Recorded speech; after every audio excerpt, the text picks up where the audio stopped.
presente edición de Acercarte la vamos a dedicar nuevamente a la poesía, un- una bella arte que ya hemos en algunas ocasiones abordado en algunas ediciones de Acercarte y bueno, voy a iniciar esta edición recordando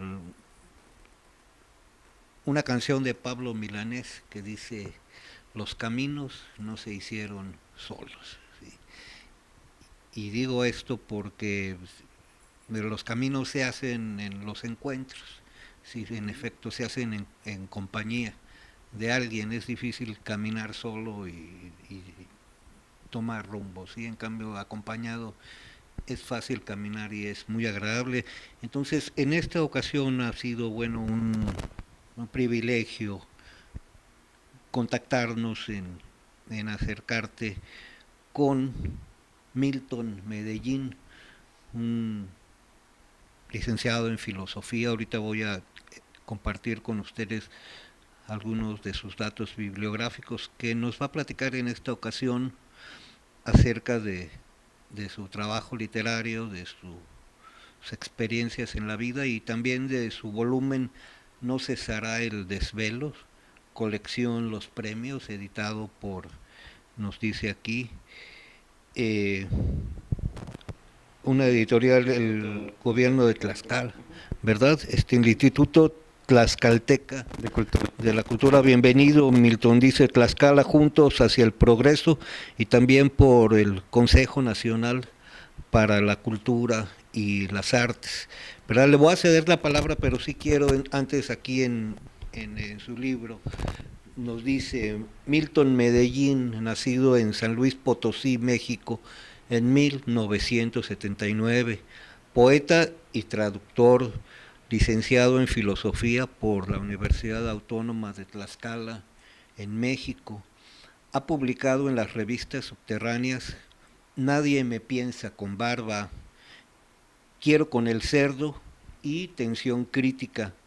En la revista cultural local La Balsa del Náufrago, en la revista universitaria Uni10 de la UAT, en Alforja, revista de poesía, y en revista electrónica Círculo de Poesía. Ha cursado los talleres de José Vicente Anaya, Mario Bojorquez y Eduardo Lagnane, un curso de poesía mística española con la maestra Roxana Elbridge Thomas y un seminario de filosofía de la religión con el doctor Ricardo Avilés Espejel. Ha sido catedrático en las materias de filosofía de la religión, metafísica, pensamiento filosófico, filosofía contemporánea, filosofía de la historia y autorrealización en la Universidad Autónoma de Tlaxcala, y también fue docente en la Preparatoria Iberoamericana de Tlaxcala. Fue merecedor en el 2007 del Premio Estatal de Poesía Dolores Castro, precisamente con este volumen No cesará el desvelo, y actualmente es coordinador editorial de la revista electrónica de filosofía Metaxi, y trabaja en traducciones de John Keats, Thomas Merton y Tagore, y estudia el posgrado en lengua y literatura romance en la Universidad de Cincinnati en Ohio. Y nos dice Milton pues que su familia es de aquí de nuestro terruño, y aquí también vemos en la contraportada de su libro: el presente es un texto que intenta rescatar una búsqueda. En él mismo el lector encontrará a un joven poeta enfrentando a su soledad, al encuentro con un amor que no termina de engendrarse. Numerosos presentimientos y registros se dan en la presente obra, desde lo existencial hasta lo reflexivo, desde lo sombrío hasta lo luminoso de la vida, cruzado por fantasmas genealógicos imposibles de nombrar, atormentado por múltiples amores que dejan sedienta la mirada y el tacto, puesto al día ante su propio destino, ubicado en un Dios intuido poéticamente y que lo anima a construir la primera invención de su existencia, Milton Medellín nos comparte en este su primer libro la verdad inicial de su poesía. El fuego siempre vive oculto en nuestros mitos y siempre se ha de grabar en la piedra con el aliento de nuestra sangre.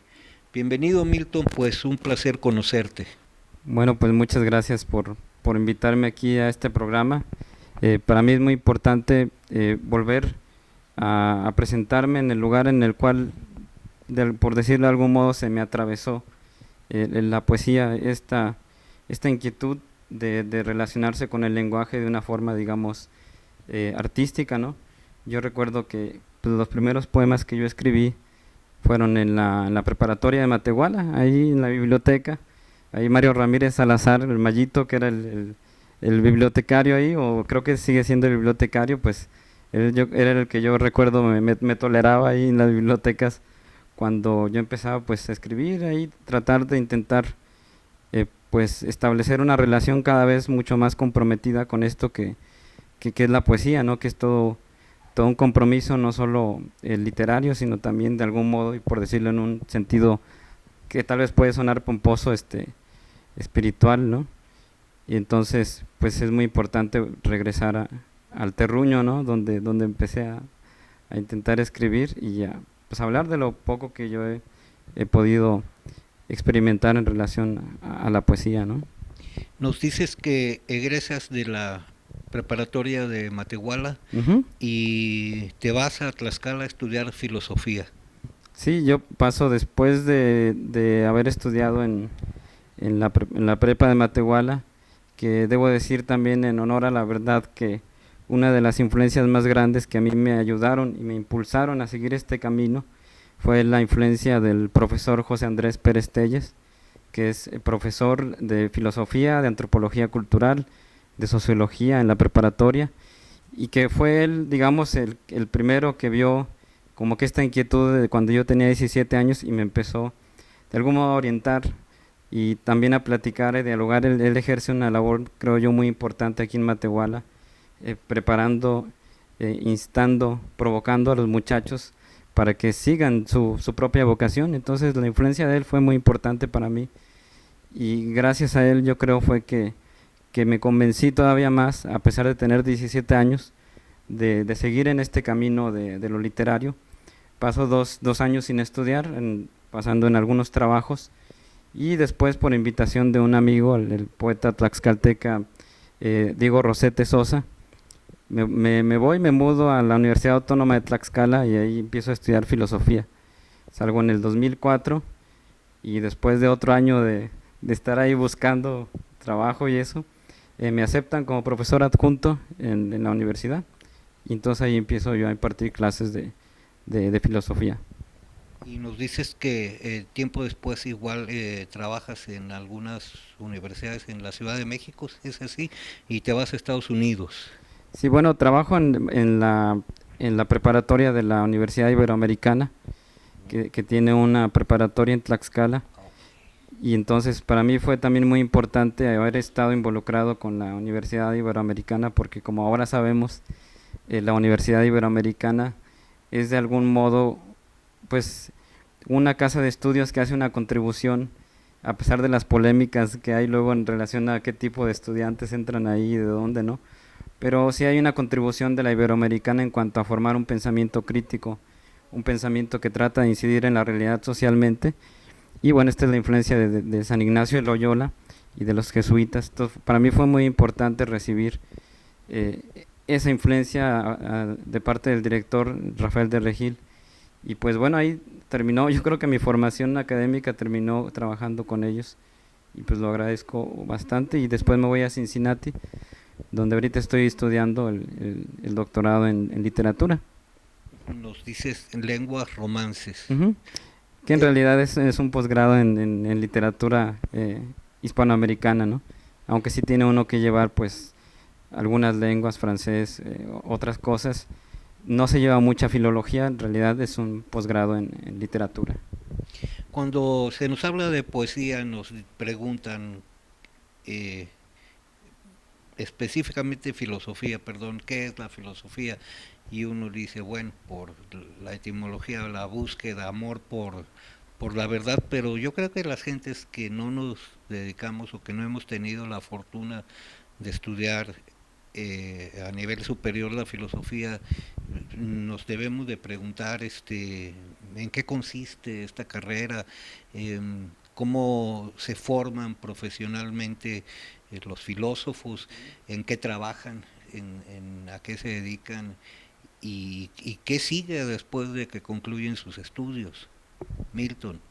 Bueno, es un tema complicado siempre que uno va, dice en su casa, yo quiero estudiar filosofía, los papás dicen la clásica, ¿no? Te vas a morir de hambre, ¿qué vas a hacer? Sin embargo, este amor a la sabiduría, ¿no?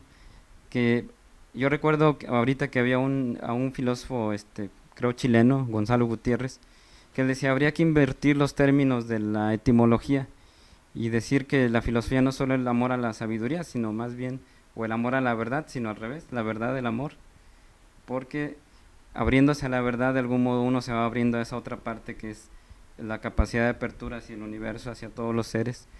Y bueno, eso es, en términos filosóficos, eso también es lo que los místicos, la gente entendida en esto le llama amor, ¿no? Esa capacidad de abrirse al universo.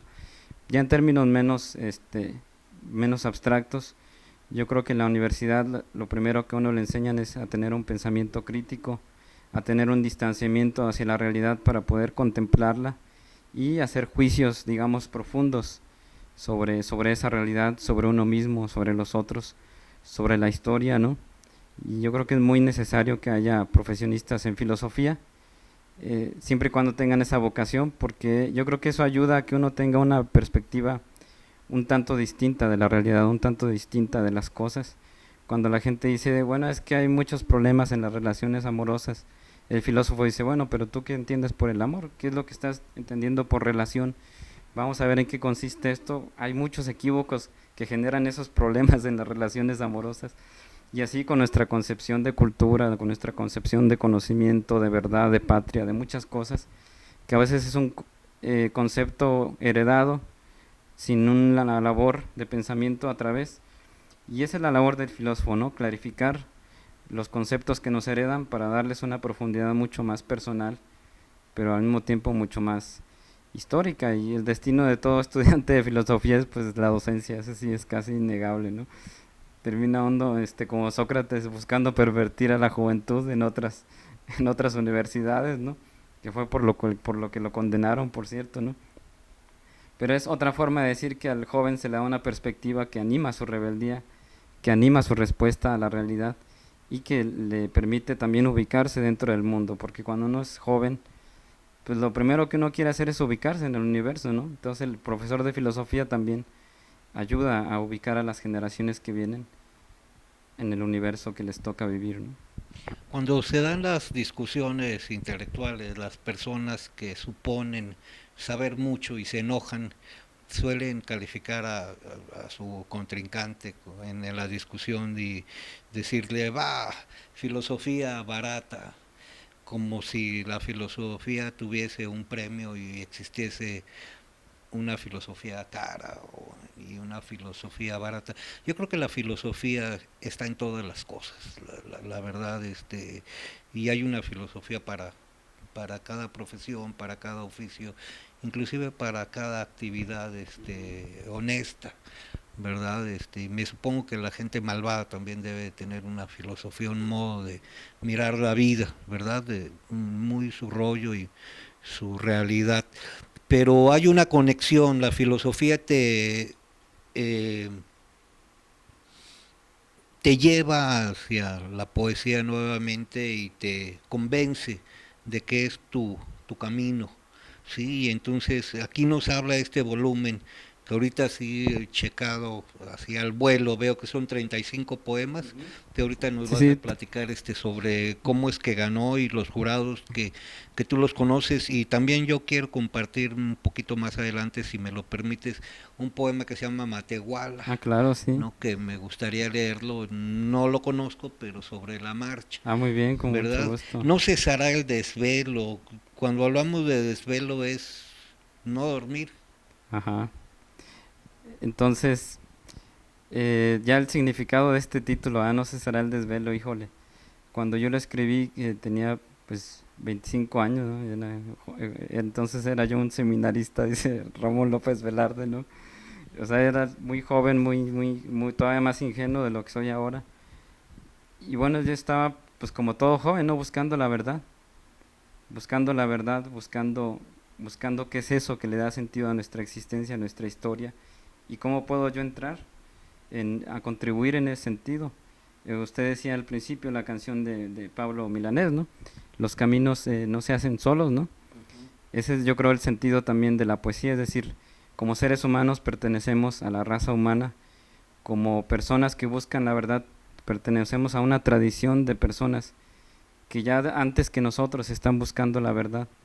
Y como poetas también tenemos que ver a aquellos que antes que nosotros estuvieron tratando de buscar esa verdad y insertarnos a esa tradición, comunicarnos con nuestros ancestros, y ese es un poco el sentido de estar en la tradición. Y para mí esa tradición es la de buscar la verdad sin poder encontrarla nunca, sin poder tenerla del todo. De ahí la cuestión del desvelo, es la cuestión de la vigilia de la conciencia que busca la verdad y que no puede alcanzarla, ¿no? Y que ese perpetuo ir buscando la verdad en una tensión existencial provoca esa metáfora del desvelo, ¿no? De estar sin poder dormir en la oscuridad de los tiempos, tratando de buscar alguna luz, ¿no? Y ese punto intermedio entre luz y oscuridad y búsqueda de la verdad es para mí la metáfora del desvelo, ¿no? El desvelo, la búsqueda por las verdades, nunca termina hasta que uno muere, ¿no? Cuando se habla de poesía, las personas identifican inmediatamente el tema del amor, que es uno de los temas, por supuesto. Si es un motor que mueve al mundo, pues tiene que tener una presencia importante en la poesía, pero no es exclusivo un tema de la poesía. También puede ser el odio, el horror, todos los temas que rodean la existencia. Yo quiero suponer que no cesará el desvelo, esas inquietudes, esas preocupaciones o esas dudas deben estar presentes. Sí, bueno, están todos los temas ya clásicos de la poesía, las que yo creo que ningún poeta, por joven o viejo que sea, puede rehuir, que es la preocupación por la muerte, la preocupación por el amor, la preocupación por encontrar un lugar en el mundo, y finalmente en los últimos poemas la preocupación por lo divino, por la presencia de lo divino, de si existe o no una presencia divina absoluta que se manifiesta en la poesía de los poetas, ¿no? Eh, pero yo creo que el tema así principal de este libro es la soledad, de cómo uno sale de la soledad al mundo a buscar la verdad, a buscar a los otros, como decía Octavio Paz en Piedra de Sol, para poder ser yo, he de ser otro, salir de mí, buscarme entre los otros que no son si yo no existo, los otros que me dan plena existencia, ¿no? Pero uno va solo y uno va a encontrar desde la soledad la comunión. Entonces yo creo que ese es el tema, es esa búsqueda de la comunión desde la soledad, y la soledad atraviesa yo creo el libro de principio a fin. Y es otro tema de la poesía, ¿no? La soledad, el poeta como un ser solitario, como un ser ermitaño, que sin embargo puede o intenta captar el sentido de la comunidad y trata de transmitirlo, ¿no? Antes de que entremos de lleno al tema de no cesar el desvelo, me viene ahorita a la mente algo que se conecta con la poesía. Las personas que pues, de mi edad, por ejemplo, posiblemente también de la tuya, que eres mucho más joven, crecimos, que nos ha gustado leer de todo, leyendo a la familia Burrón, decirlo es que es Gabriel un, Vargas. verdad, es muy popular, y pero entre toda esta gama de personajes populares que él tiene, existe uno, Avelino Pilongano, hijo de doña Gamusita, que es una persona que se dedica, es poeta, según él, y tiene las mangas así, le cuelgan. Su figura es la de, con todo respeto, de un retrasado mental, de un haragán, un perezoso, un desconsiderado que no quiere a su mamá, que vive de ella lava ropa siendo una anciana y todo el tiempo sueña solo en escribir, y en su cosmos, así, sobre su cabeza siempre vuelan moscas. Desafortunadamente esta revista tan crítica, tan entrañable para la cultura popular mexicana, nos lega esta imagen del poeta, una imagen en la que personalmente no estoy de acuerdo, porque para mí es todo lo contrario, ¿no? Para mí un poeta es una persona Ajá, a lo sí. mejor inadaptada, pero es una persona que trabaja mucho para ser poeta. No se puede ser poeta siendo haragana. No sé qué piensas al respecto. Claro, bueno, la poesía exige un, como decía antes, no un trabajo, un compromiso. El primer compromiso es conocer la tradición, como ya lo había dicho, ¿no? Conocer a aquellos que han venido antes que uno, saber a qué tradición pertenece. Por ejemplo, en el caso personal, pues yo sé que aunque me gusta William Blake, me gusta Antonio Machado, que están ahí en los epígrafes, pero también sé que yo vengo de Manuel José Otón, que vengo del padre Peñalosa, de Joaquín Antonio Peñalosa, ¿no? Su salmo a los poetas, Los pájaros de la tarde. Yo creo que es uno de los mejores libros que se han escrito en la poesía mexicana de los 40, de los 50. Concha Urquiza, que es una poeta que pasa por San Luis Potosí, a la que el padre Peñalosa va a hacer taller. Entonces, sí hay un trabajo, ¿no? No se puede ser, eh, no se puede ser haragán en lo que a uno le gusta, ¿no? Cuando a uno le gusta algo, sin trabajo uno lo hace, ¿no? Y a veces las personas de fuera dicen, no, pues es que te sale muy fácil. No, es que cuando uno hace las cosas con amor, ni se siente, ¿no? O si se siente bonito, ¿no?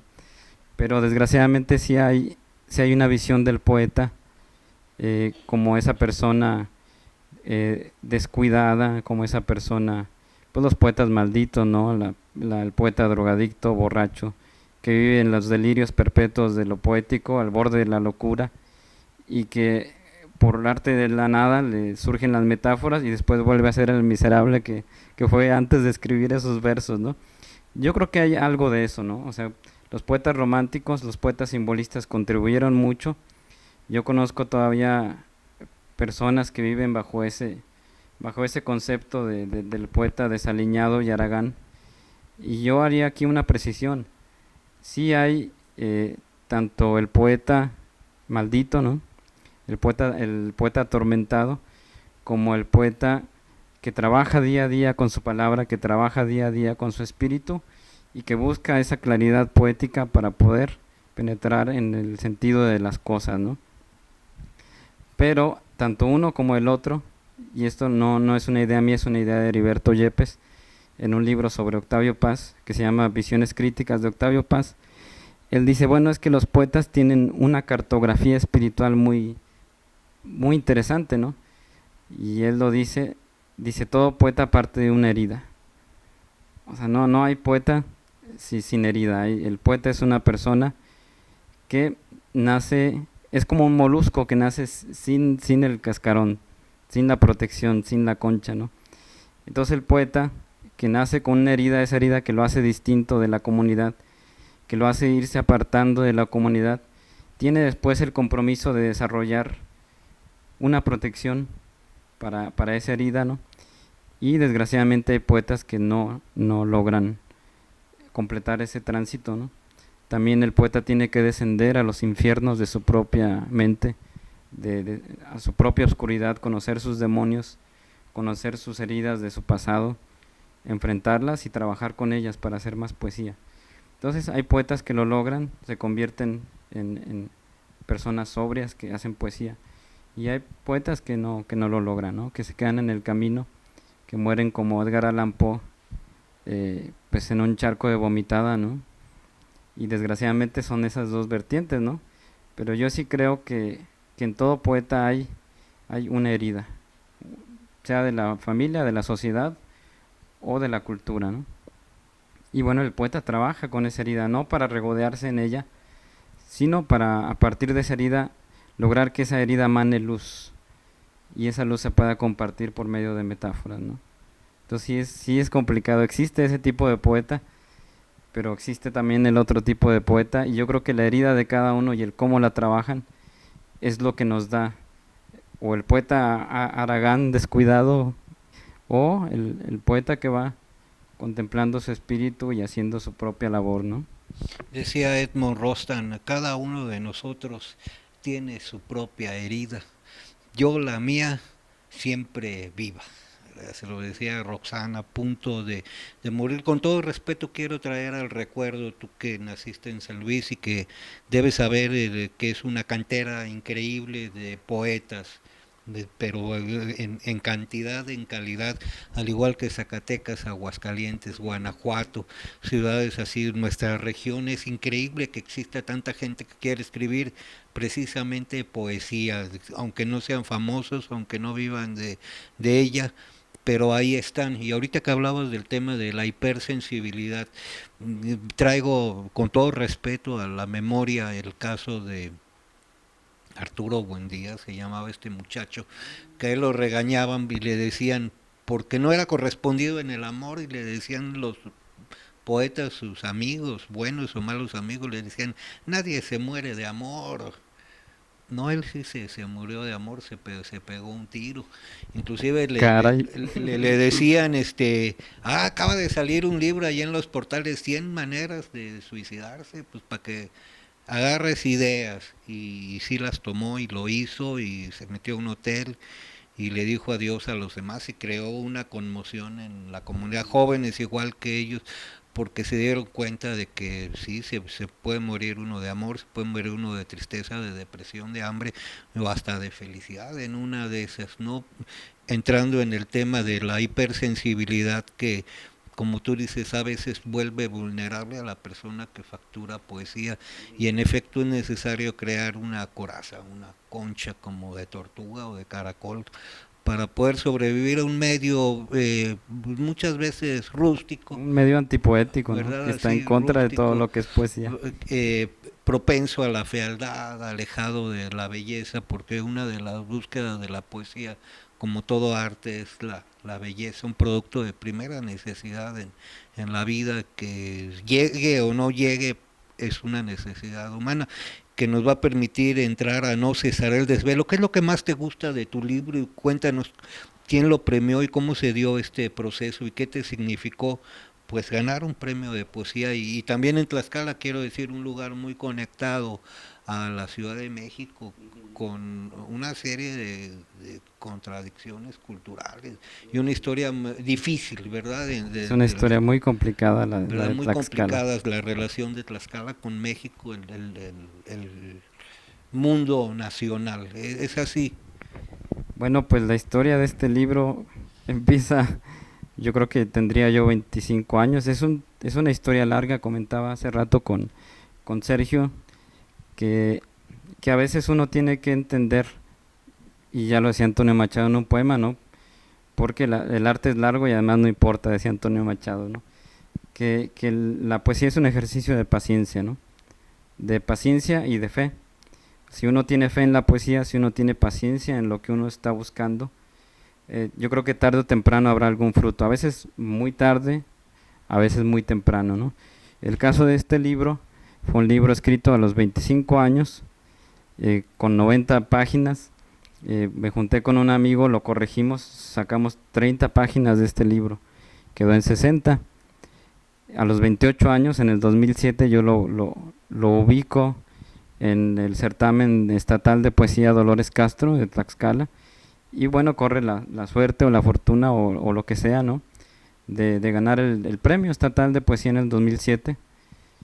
Y bueno, para mí fue importante, tal vez no tanto por el premio, porque ganar premios es importante, pero no lo es todo. Hoy en día que la literatura también ya empieza a estar viciada por cotos de poder y por canonjías y intercambios de favores. Desgraciadamente la estructura que legó el PRI también nos afectó mediante el reinado de Octavio Paz, nos afectó en la forma en cómo se ejerce la literatura. Sin embargo, el recibir un premio también es la confirmación de una vocación, yo lo veo así, ¿no? Si recibo este premio, puede ser que el libro sea bueno, puede ser que el libro sea malo, eso a mí no me toca decidirlo, pero sí es la confirmación de que ahí hay una vocación, de que ahí hay algo que debe ser desarrollado por mí y a lo cual yo me tengo que dedicar para darle sentido a mi vida, y si se puede y si es posible y si hay oportunidad también compartir un poco de sentido a los demás, ¿no?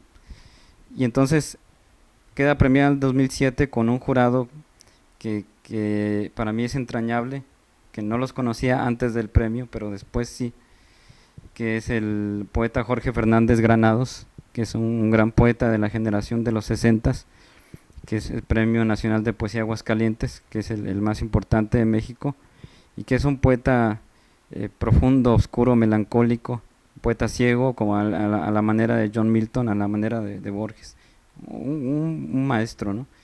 Y otro maestro que él sí fue un maestro mío personal, que es Eduardo Langagne, Premio Casa de las Américas y también Premio Aguascalientes, y que también es una persona muy entrañable que ha ejercido una influencia en mí en cuanto a la cuestión de corregir, de ensayar, de que uno no puede llegar y nada más escribir versos y ya, sino que uno tiene que saber cómo escribir un endecasílabo, cómo escribir una décima, una redondilla, una silva, ¿no? Tiene uno que saber cuáles son las figuras poéticas, aunque después uno las olvide para ya no utilizarlas, ¿no? Pero toda la cuestión técnica yo la aprendí de algún modo, ese trabajo técnico de Eduardo Langagne. Y Álvaro Solís es otro de los jurados, que es un poeta de la generación de los 70. Eduardo Langagne es de la generación de los 50, entonces para mí supuso un jurado de 3 generaciones. Eduardo Langagne de la generación de los 50, Jorge Fernández Granado de la generación de los 60 y Álvaro Solís, que es de la generación de los 70, es más grande que yo, pero estamos por ahí en la generación, que es un poeta joven, yo creo que el más importante, o uno de los más importantes de la poesía joven de México, Álvaro Solís, que tiene varios libros publicados, premios y todo, ¿no? Entonces fue importante para mí. El jurado a veces puede a uno decirle, pues de algún modo el jurado también tiene que ver con quién te juzgó, quién dijo que el trabajo podía valer la pena, ¿no? Pero bueno, no hubo recursos para publicarlo, es una historia larga, ¿no? Y el libro estuvo enlatado 3 años y medio, y en el 2010 me hablan por teléfono y me dicen, tu libro ya va a salir, ¿lo quieres dar una checada? Entonces ese libro, que era de 60 cuartillas, queda de 55 páginas, y le agrego un poema del 2010. Todos los demás poemas son poemas del 2004, 2005, 2006. Y bueno, ese es a veces el proceso de la poesía, ¿no? Un proceso lento en el cual uno tiene que ir pacientemente urdiendo una trama con la ayuda de la poesía para que las cosas puedan darse, ¿no? Y bueno, lo que me gusta es, yo creo, de este libro es la sinceridad con que fue escrito, tal vez la ingenuidad un poco, ¿no?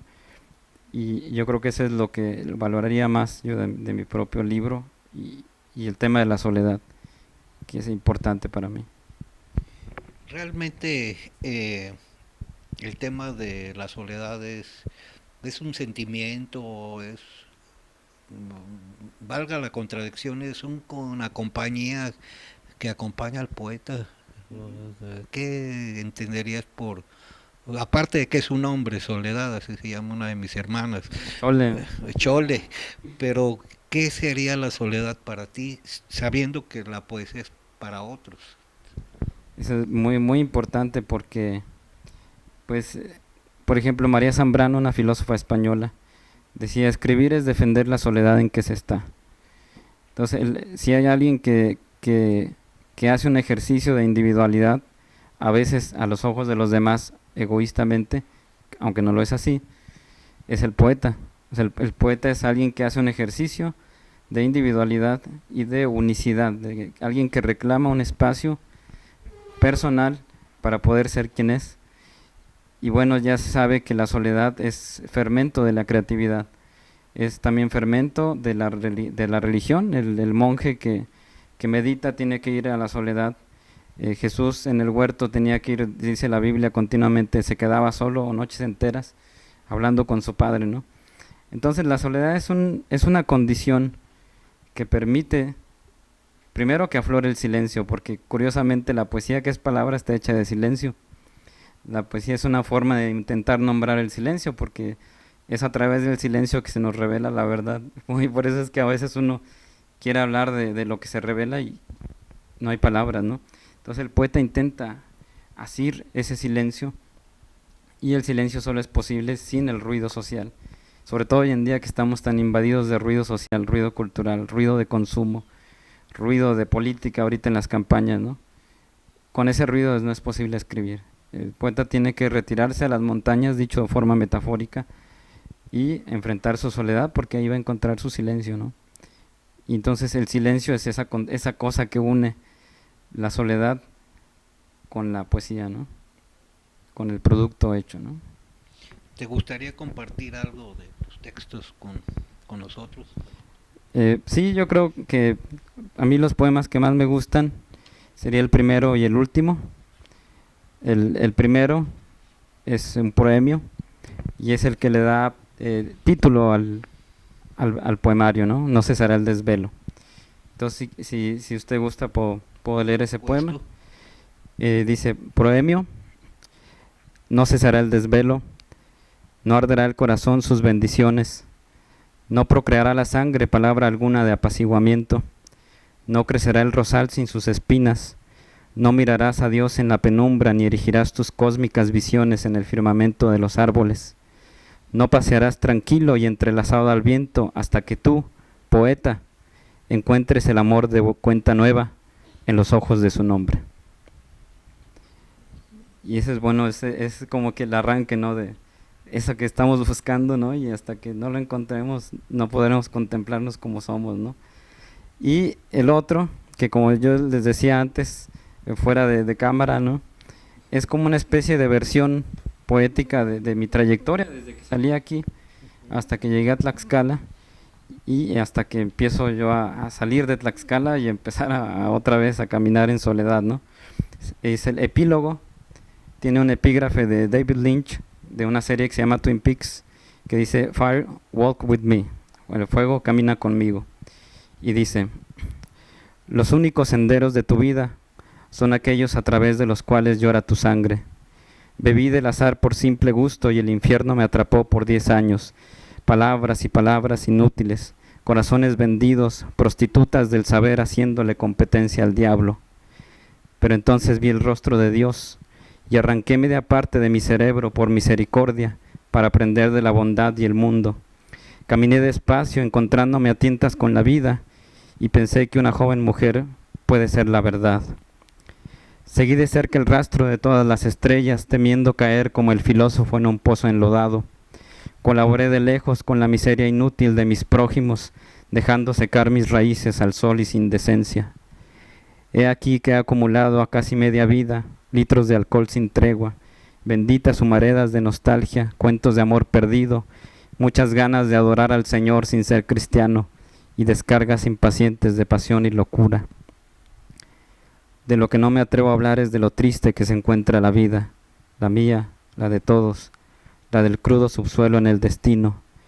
Poseo el don profético de la melancolía, despierto y la mirada se me llena de alma, de lágrimas, de proscritos amores, y por más que deseo emprender el vuelo engañando a los astutos y los fuertes, siempre lo único que queda es esta hermosa perra maldita inmaculada añoranza. Sin embargo, el fuego siempre vive oculto en nuestros mitos y siempre se ha de grabar en la piedra con el aliento de nuestra sangre. Así se construye la poesía y así la historia. Muy bien, muy hermoso el idioma y el uso que le das. Creo que todos hemos sido testigos, porque lo escuchamos todos los que estamos ahorita en esto. Y si me permites, gracias. Yo quiero leer, sí, que usted leer el de Matehuala, que dice aquí, y dice, a ver, que es la visión que yo traté de construir mitológica, por decirlo así, no personalmente, sobre lo que es Matehuala para mí, o lo que fue Matehuala, ¿no? Matehuala, y bueno, es el título, y dice, voz chichimeca, que significa no vengas. Pues eso, ¿quién lo cree realmente? Si de lo que se trata es de que vengan, de que vengamos, de que vengan, ¿no? Y de que se queden a dormir y de que participen desde la economía y de la cultura de este municipio, y dice Matehuala: ¿cómo no sentirse viejo en este pueblo? ¿Cómo no sentirse desolado cuando se está en el centro de la muerte? Un mezquite crecerá en la tumba de todos los habitantes del desierto. Su cuerpo será polvo a tan solo medio día de su entierro. Quelites serán sus largas cabelleras, alimento de pastores forajidos, y un cacto de peyote crecerá allí donde solía estar el corazón.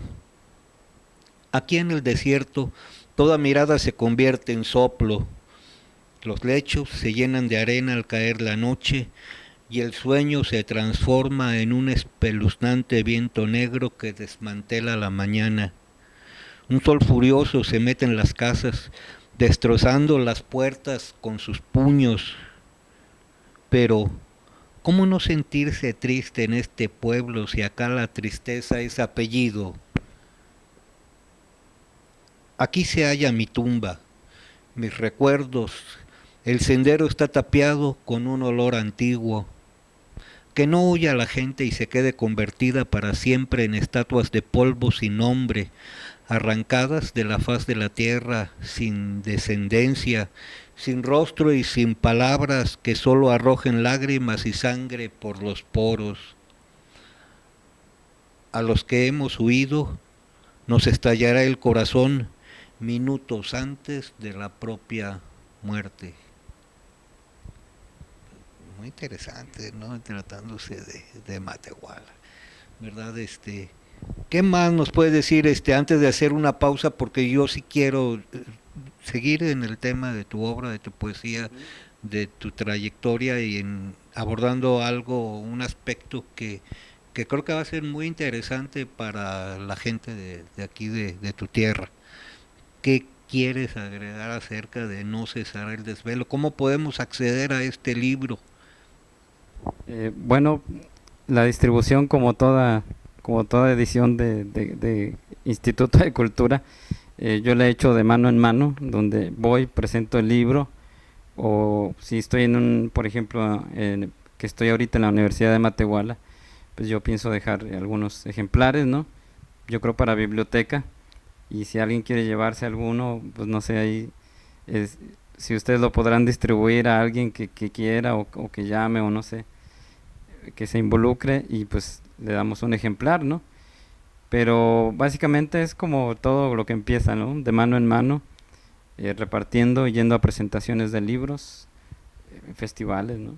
Esa es la forma en cómo ¿Cuál se ha sido adquiere. la respuesta aquí en tu país y por supuesto también en Estados Unidos, donde estás trabajando? Bueno, la respuesta como es un primer libro de una persona que apenas empieza, ¿no? Este es mi primer libro, entonces la respuesta en general aún es incierta, ¿no? Yo creo que estas cosas, pues no se sabe de ellas hasta que pasa mucho tiempo, ¿no? Afortunadamente ha habido un grupo de poetas del Círculo de Poesía, que es la revista más importante de poesía mexicana. Si no la han checado, sí les recomiendo que la chequen, círculodepoesia.com. Y bueno, ahí yo he publicado una selección de mi libro. Y bueno, es así, yo creo que la respuesta ha sido poca. Dentro del ambiente literario sí hay cierta, o sea, se sabe que el libro existe. Ha sido publicada una antología de este libro en Círculo de Poesía. Y bueno, seguimos en este proceso de intentar que el libro se difunda, ¿no? Ahora bien, para mí es más importante, en lo personal, que el libro se difunda de persona a persona, a que tenga un prestigio. Digo, el prestigio es bueno y si se logra, qué bien, ¿no? Es muy difícil de lograr y yo no creo que eso es lo que uno deba proseguir y buscar. Pero lo que sí me ha interesado es ver qué piensa la gente que recibe el libro, ver qué les deja, ¿no? Y yo creo que ahí el libro se está defendiendo, sí, hay gente que piensa que pues que logra reflejarse, ¿no? Finalmente es un muchacho de 25 años con soledad, melancolía, ¿no? Y yo creo que ese es un tema que entre los jóvenes es casi universal, ¿no? Hay momentos de esa melancolía. Entonces yo creo que la influencia por ahora del libro es limitada, pero creo yo que certera, ¿no? En Estados Unidos se conoce con tus alumnos, lo Sí, llevaste. sí lo he difundido entre profesores, entre alumnos, en un congreso de literatura que hacemos año con año también, pues puse ahí libros para vender, se ha difundido. Y bueno, afortunadamente en mi universidad, que es la Universidad de Cincinnati, mi presente universidad, nos apoyan mucho en la parte creativa, tenemos una parte de escritura creativa y el libro fue apoyado para que se presentara, para que se difundiera entre los alumnos, entre los profesores, se repartieron ejemplares. Entonces yo creo que cuando menos en mi universidad, en mi facultad, afortunadamente sí ha tenido, eh, sí ha logrado ser tomado en cuenta, ¿no? A ver, te vamos a hacer una invitación, ojalá estés de acuerdo, pero se me ocurre que, pues, que ya que estás aquí, que eres un artista con raíces de nosotros, ¿no? Eres nuestro de muchas formas, que hagamos una presentación de tu libro antes de que te vayas y que le podamos dar voces a personas que nos guste leer poesía para darlo a conocer, que no se quede todo nada más en este buen encuentro, sino que podamos tener en el marco de esta institución un encuentro con las personas que lo hemos visto, porque hemos tenido actividades literarias que llegan, que se interesan y que son receptivos, les gusta.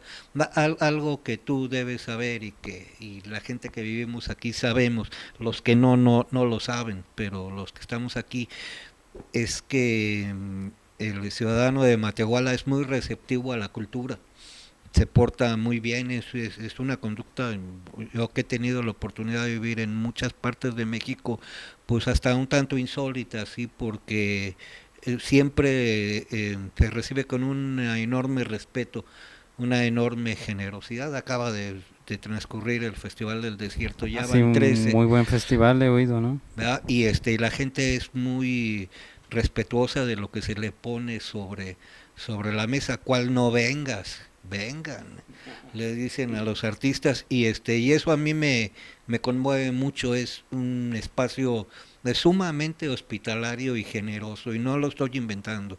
Yo vivo de aquí de 12 años a la fecha y lo comparto ahora y sería bueno que compartiéramos, no cesar el desvelo con la gente que le gusta de la poesía, si estás de acuerdo. No, pues sí, cuando haya la próxima oportunidad, yo con mucho gusto, pues armamos algo, ¿no? Y lo compartimos. Vamos a hacer una pequeña pausa y regresando le quiero preguntar a Milton algo que ahorita me viene a la mente y que supongo que será muy interesante compartirlo con usted. En un momento más estamos de regreso.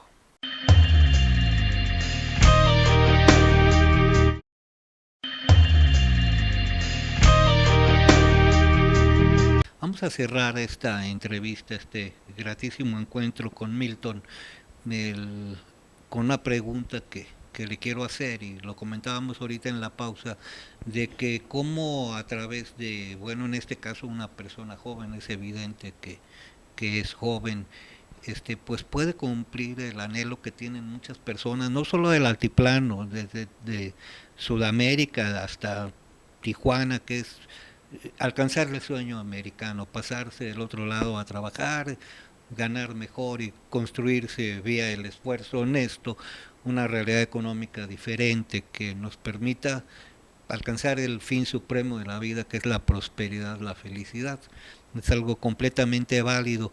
Tú lo consigues a través del estudio. Estás haciendo en Cincinnati pues un doctorado y en condiciones muy diferentes, sí, privilegiadas y sin riesgos, a través del trabajo, del estudio, de la paciencia. ¿Tú alguna vez pensaste que ibas a tener esta opción? Jamás, todo ha sido pues fruto de un poco del azar, de las oportunidades que van saliendo, ¿no? Por ahí decía un escritor, yo creo conocido por acá por el desierto, Carlos Castaneda, ¿no? Él decía que había que agarrar el centímetro cúbico de suerte, ¿no? Entonces yo creo que de eso se ha tratado, ¿no? De algún modo se presentó la oportunidad, yo jamás pensé ir allá. Y bueno, decidí tomarla un poco dudando al principio, varias personas que me dijeron, no dudes, ve, hazlo, ¿no? Entonces pues me agarré de determinación, lo hice, apliqué, afortunadamente pues quedé dentro de la universidad. Y bueno, sí es otro proceso que yo creo que desgraciadamente no está difundido mucho entre los jóvenes y que sí debería de, tanto las instituciones, yo recomendaría a la Universidad de Matehuala que pusiera un ojo ahí, ¿no? Empezar a crearnos esta cultura del estudio foráneo, porque además que es enriquecedor, uno puede llegar, tomarlo de otros lados y regresar a su país a enriquecer, a contribuir a su país, no, porque no se trata de que uno se vaya y ahí se quede, ¿no? Sino yo creo que de lo que se trata es de volver y contribuir a que este país siga, a poner el granito de arena para que este país siga avanzando, ¿no? En la educación, en la docencia, en donde se pueda, ¿no? Entonces en mi caso fue un proceso azaroso, yo creo que afortunado, y bueno, ahí estoy por medio de, como decía usted, de cierto trabajo, de cierta disciplina, y yo creo que la poesía, sinceramente lo digo sin mucha pretensión, es la que me ha permitido a mí, o sea, fue la poesía la que me puso ahí, yo creo, ¿no? Porque el libro tuvo que ver para que me aceptaran, creo yo, porque es un posgrado que toma en cuenta la escritura creativa. Entonces yo pienso que es la poesía, ¿no? Entonces uno va a trabajar por la poesía lo lleva a uno donde uno debe estar y uno trata de seguir trabajando por eso. Ahora, en cuanto el sueño americano es interesante porque puede ser también una caja de regalo que cuando uno la abre le explota en la cara, ¿no? Porque hay toda una construcción cultural mediática del sueño americano que desgraciadamente a veces corremos el riesgo de comernos el dulce con todo y la envoltura, ¿no? Es decir, el sueño americano, si significa lograr buscar una posición auténtica en un medio externo, yo creo que es bastante legítimo, ¿no? Pero si significa que uno se transforma al modo comercial y mediático en que está construida la cultura norteamericana, yo creo que ahí hay un peligro, porque uno debe conservar sus raíces, su cultura, y más bien compartir esa cultura con el medio norteamericano. Y bueno, yo doy clases de español allá a los muchachos, a los muchachos norteamericanos, a los gringos. Y bueno, esa es la forma en que nosotros vamos ganando terreno, ¿no? Los hispanos vamos ganando terreno, ya estamos enseñándoles el idioma, antes ni les interesaba. Ahora ya estamos dando clases de español, muchos grupos de 30, grupos de 25, que quieren aprender, la universidad les pide, ustedes tienen que aprender este idioma. Y yo creo que es la forma en cómo, pues, no asumir el sueño americano de forma automática, ¿no? Sino de forma crítica, ¿no? Decir, bueno, ¿cómo me involucro yo con esta cultura? Y qué puedo dejar a cambio de la mía, ¿no? Y en ese sentido yo creo que todos, independientemente de la labor que hagamos, hemos estado haciendo eso, ¿no? La cultura norteamericana ya está penetrada por la hispanidad, yo creo que de sur a norte de Estados Unidos. Pues muy interesante tu respuesta. Nos platicas que vienes para fin de año con otro hijo, digo, literario a cuestas. Lo vamos a compartir seguramente en esta institución.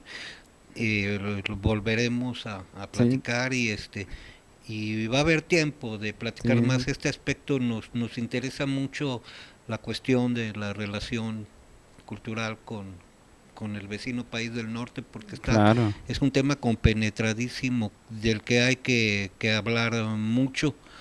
eh, el tiempo que pienso yo, se le destine a este tema siempre será insuficiente, y hay bastante. muchas cosas que compartir por porque lo ha dicho Carlos Fuentes, que él vivió allá. Siempre vamos a estar, somos los vecinos de Estados Unidos. Son miles de kilómetros de frontera los que compartimos con ellos, y tenemos una historia en común, buena o mala, que es si hay un vecindaje importante, Sí. ¿verdad? Hay una relación larga desde el siglo XIX de inmigración constante, ¿no? Ahora se le ha puesto mucho la relevancia bueno, por el auge de las ciencias sociales, ¿no? La antropología, la sociología. Es una relación extraña, ¿no? De amor y odio que siempre ha existido. Y yo creo que el futuro de mi visión personal es que el futuro de estas dos naciones a las que pertenecemos es la colaboración crítica, el diálogo sin que uno aplaste al otro, pero no podremos estar separados, desgraciadamente. Estados Unidos dentro de algunos años tendrá mayoría en el voto por elecciones en Norteamérica. Entonces la población hispana está creciendo, ¿no? Y nosotros lo vemos aquí en el norte, estamos influenciados por Estados Unidos. Entonces yo creo que Estados Unidos puede crecer sin dejar el ser el mismo si acepta nuestra cultura, y nosotros podemos también crecer si logramos escoger críticamente aquello de estos vecinos que nos puede ayudar a crecer, ¿no? Sí, yo también creo que hay más por ganar que por perder, Ujú. y hay más cosas buenas por compartir que aspectos que nos desunan, ¿no? Pues te agradezco mucho, ha sido de verdad No, muchas gracias a ustedes por invitarme. un magnífico encuentro, y cómo el tema de la poesía nos puede conectar A muchas a cosas, ¿no? muchas cosas, La poesía es una puerta a muchos mundos. ¿verdad? Y como tú dijiste ahorita, fue una llave para pues ir a otro país, y seguramente será la misma llave para ir a otros lugares. Eres muy joven, y siempre habiendo la voluntad y de progresión en los estudios, siempre habrá modo de viajar. Los viajes ilustran, Sí, claro. este, y es necesario salir del terruño, y como dices, ir y volver, o quizás no, pero sí volar. Es Sí, el sí. destino de los hijos, es el destino de cualquier ciudadano. Las migraciones no nada más son en los Estados No, Unidos, es lo a comentábamos, todos lados, ¿no? a todos los países migran, y así ha sido el mundo. Es más, la cultura del hombre así se hizo, ¿verdad? Pues siguiendo al mamut, pues fueron El las estrecho primeras, de Bering, ¿verdad? ¿no? De Si ahí fue no hubiera como... sido por eso, quién sabe cómo estaríamos. Pues te agradezco mucho, Milton. No, Medellín nos trajo No cesará el desvelo, colección Los Premios, en este caso editado por el Instituto Tlaxcalteca de la Cultura, con la Culta, gobierno del estado de Tlaxcala. Y pues un placer encontrarnos con una persona de joven con raíces en nuestra localidad, y que está trabajando y le está yendo bien. sí, gracias a Dios así es. Gracias. Gracias a todos. Y como siempre despedimos esta edición festejando la colaboración con el staff de Canal 4, porque ellos trabajan diario muy fuerte para que la comunicación llegue a los hogares, y eso es muy bueno. Gracias.